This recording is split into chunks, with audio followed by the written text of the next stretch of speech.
what in your eyes are some things, just as a general cricket fan and a general cricket player, that you feel are shortcomings that people or the sport in general needs to change in order to be more successful at not just recruiting somebody Mhm. like you who's a newcomer to the game, but sustaining that person's interest instead of after one or two experiences pushing them away, because that does happen quite a lot. Well, I have to say that the times that I'm like, sometimes you know how it is with the cricket culture in the United States, or just maybe the sport in general. I don't even know if it's different. But like sometimes I do think, my gosh, why am I into this? Why did I choose this? And but when I feel that way, it's not because of local things. It's it's much more at the national and international level. When I see what the ICC did or didn't do, or the obvious choice they could have made that they didn't make, or when like national governing body drama, that's to me the biggest burden. But ultimately, across the whole country, the things I've noticed is like I think we've talked about this. I don't know how many times. How many people want to burn everything down just to plant their flag in the rubble and say this is mine? How many people don't want to join up when something good starts to happen, and it's got a lot of potential, and it's got obvious potential, and it's bigger than something that other people can do. How many people want to turn their nose up at that thing because it wasn't their thing? And then when they do their thing, they expect everyone to praise them. And it's like so many people don't want to just join up and say, let's do this all together. Let's all have, there's a million ways you can help out, but everybody wants the library named after them, pretty much. That's the biggest problem, is a lot of, and that's what kills me, is people can't see a good thing. And some of that is perpetuated by the fact that I feel like the board should be a little bit more strict with what they sanction and what they don't. The official national T20 league right now is minor league cricket, and it's called minor league cricket. There are 80 other things sanctioned that are called like world's greatest cricket league or something like that. Or Like the minor cricket league, American best. What's that? or minor Or cricket league, just minor switching the letters cricket around. league, Minor which is cricket just league. switching the letters around, and then you sanction that guy's tournaments who's trying to make a league that's obviously competing with minor league. It doesn't make sense to me. Like, why would you sanction that? Why wouldn't you say, hey, look, we'll sanction your league, but you got to call it like the Piedmont Cricket Tournament or something? You can't call it super duper American Premier Special League or something. To me, that's important, because everybody who starts these leagues tries to get everybody else to think that they're the greatest things in the world. And maybe that's not as harmful as I think it is, but too many people don't want to join up. That's to me the biggest thing. The biggest problem with cricket in this country is that too many people there. Everybody wants to be in charge, and not enough people want to join up. And around here, it's not as big of a problem, I think, as it is elsewhere. But we still have bad actors in TCL. Well, There's plenty of bad fifty actors here. percent you said it's roughly 50% of the league has signed up to be members. That might sound like 50% of the people are against, but actually, compared to all the other leagues across the country, that's an incredible sign up membership It's rate. amazing. You've got Yeah, other leagues where you might be lucky to have 5% or yeah, 1% of the players right. in the league who are members. Yeah, it's really something else. And then this is another thing. The last year they said that there were, remember when they said they managed to get 20,000 was what they, around 20,000, and now we see the list and it's about 12,000. So that's interesting. But 12,000 is nothing to turn your nose up to. That's a good job. But I mean, we talked before about how many Eric Parthen was able to get, and he did a really good job. I mean, he was elbows deep in it, sending emails to individuals trying to get 10,000 people or whatever, and so it's impressive whenever you can get 10,000 people that are members. That's great, that's excellent. But yeah, there's so many questions all the time. So like you said, like Well, the things I'm that pulling up the press release right now to further your point. In the press release that was put out March 19th, 2021, about the lawsuit that was filed by Srini Salver and Vina Pasike against the other board members and Ian Higgins, the CEO at the time, the first bullet point in the press release says USA Cricket has just concluded a very successful membership recruitment drive that has led to huge numbers of individuals registering for membership, which will lead to an increase in its membership numbers from approximately 700 in December 2020 to nearly 20,000 by the time the process is completed within a few weeks. So They claimed, quote, quote, nearly 20,000. And then 9 months, 10 months later, we see the actual data released, No. 12,700 of the loosest interpretation of nearly 20,000, you could say. But yeah, nowhere close to that. That's not even Well, 2/3 of I 20,000. think they I think they just assumed that all the fancy guys that submitted requests to have their league sanctioned also signed up for as members. I think they just assumed that they would also sign up as members. But as we know, many of the people whose leagues are sanctioned aren't members of USA Cricket. So that's disappointing. But yeah, I mean, I guess if you took the 800 people that have a sanctioned league in this country and you combined it with our voting group, you'd have 20,000. I'm just being sarcastic, obviously, but yeah, I mean, like I said, like there's nothing in this community. Yeah, I mean, there's some things that are really irritating.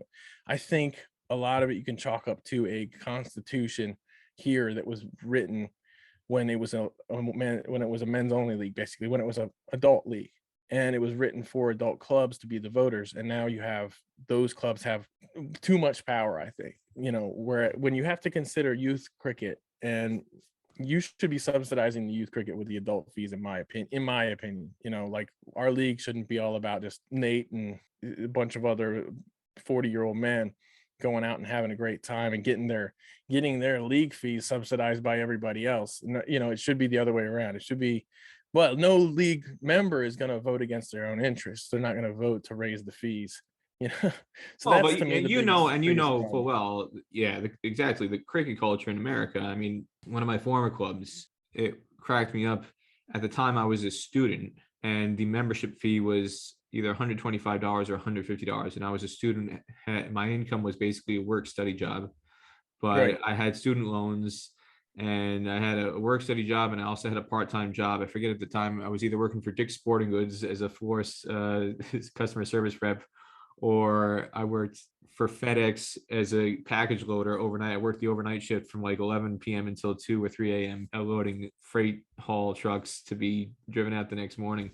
And so I'm scraping whatever money I can get, taking any job Right. as a college student to work. I also worked as a valet car parker, on Friday and Saturday nights at special events in Omaha at the Opera House or Right. at Quest Center. So any money, any part-time job, any extra hours I could get, I would go for it. And I wasn't rich. I'm still not rich now, but as a student, you're a student, You're really and not rich. Yeah. yeah, and it wasn't exactly like surviving on ramen noodles, but it wasn't like Right. too far off from that. And $125, $150, whatever the membership fee was, I thought was a bargain. And I Yeah. was like one of the first people to write the check. Here's my membership fee for the year, $125, $150. And yet other guys in the club, if we had 15 matches for the summer, if they played 10 in September, they would start bitching to the club captain and the club president, I want $50 back from my $150 membership fee, prorated based on the fact that I only played 10 out of 15 matches, and I need a Uh, $50 refund. And these are guys who are six-figure earners, either in IT, or some of them might be doctors or other high earning jobs, MBAs, whatever you name it. And I just thought, like, how embarrassing is this? Is this really the state of yeah. cricket in this country, that you're nickel and diming money that could be used for facility improvements? Any extra income that was raised by the club was meant to be used to improve infrastructure at our facility in terms of building nets, building practice Right. nets, or Yeah. trying to invest in money, raise enough money so that we could get irrigation at the ground, proper irrigation, so that we could cut the grass properly instead of having Sure. 6-inch high grass. If you get a sprinkler system in the field, then you can maintain it better and you can actually cut it to an acceptable standard, but you got to have the irrigation in place to do that. So all these sorts of things. No, I want my $50 back. And I don't feel Yeah, like I'm that's not valued being a crazy. member of the club. And that's not a unique response or a unique No. individual. That attitude is the majority viewpoint and the majority attitude for a lot of players and a lot of cricket clubs all around the country. And I've not seen anybody ask for money back because of something, but I've seen people who maybe owed money who didn't want to pay because they didn't feel they got enough games or something like Oh, that. that's And classic. it's Yeah, stalling, yeah, just refusing to pay your membership right. fee, or yeah, the flip side, instead of paying the $150, they'll just say, oh, well, I paid today. I played today. If we have 15 matches, I'll pay $10 for today's match because that's 1/15 of the membership fee for the season. Yeah, and that's crazy because playing, how expensive hockey is. And in when I was in Baltimore, there were 2 seasons a year for adults. There was the winter season, and they were each 25 weeks, and there was like a week in between. So there was like the winter season, there were 24 weeks and then 2 weeks between or whatever. So it would be like winter season and then summer season, and it was like split perfectly, in half. But ultimately, you were paying, by the time you were done for a calendar year of hockey, your ice time cost you probably about $1,100, and that's what I pay now. If I play here are the 3 seasons, if I play all 3 seasons, it's about $1,100 a year for ice time. And that's and ice time. You're not paying to access it on Saturday at 11 o'clock or Saturday at noon or 1 o'clock. You're paying for your games. You're well, not just that. You're accessing it, like you said before, 11 p.m. at night or 5 a.m., 5 a.m., 6 a.m. Because they give the kids the 7 o'clock, 8 o'clock, 9 o'clock slots. Yeah, that's what they give the kids, which is makes sense, So yeah, you're and if you want to go play pickup, it's $10-15 a pop, and that's 5 a.m. on Thursday. So it's the kids come first in hockey, and they always do. And if you want to play, that's what you pay. And that's why when I moved across the street from that rink, I wanted to play all the time. And I was just like, I'll work here for you at least one night a week. Just, I want to pay for my ice time. And that worked out for me. I bartered that way.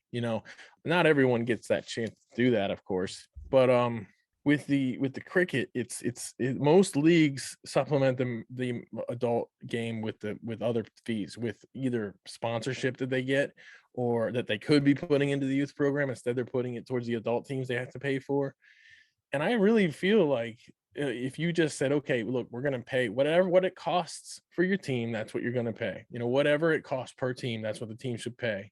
If they did that, you think people would really stop playing cricket? People aren't going to stop playing cricket. You're going to have just as many people. You could have another spite league open up next door and undercut the. Good luck finding prices. the ground around here. And I mean, there have been talks of that, but no one can do it because the grounds are already locked up. There is a massive shortage of sports grounds in this area for all sports. I mean, I ran a men's basketball team and we couldn't find anywhere to practice. It just couldn't, there was nothing. So there's nothing around for that. That's basketball in North Carolina. I mean, come on. Yeah. Well, it's big. Yeah. But I mean, all these things, it's really tough. And, unless you go to a public Parks and Rec department and, work with them somehow. And it's probably just because of old constitutions, and teams aren't going to vote. The men's teams have a majority of the say. They're not going to vote again. They're not going to vote to raise their own prices, their own fees. Anytime any of that's talked about, it's the least popular thing in the world. And it's like kind of stuck. But yeah, that's to me the biggest problem with, I wish that people would prioritize youth more than anything else and not make it so expensive for the youth. And when you do that, you see the participation numbers around the country. There are a lot of youth playing cricket, but not nearly as many as there are 40-year-old men. Probably the 1 year of 40 years old men playing in cricket probably doubles the amount of kids playing in cricket of any age. And not just 40-year-old men, 40-year-old men who are 35 pounds overweight and smoking a cigarette or with a can of beer open at fine leg. Yeah. You checked off 2 boxes there for me. Yet who are taking it ultra seriously, they say. And oh my God, how dare you? Don't you dare drop me from the 11. This is what I've spent my whole week building up for. This is the be all and end all of cricket in North Carolina or cricket in New Jersey or cricket in Nebraska or cricket in California. And we're taking it ultra seriously. So don't you interfere with my game. And yes, I may be 40 years old and 35 pounds overweight, but I deserve to be in 11 ahead of that 18-year-old who actually has a future in this game.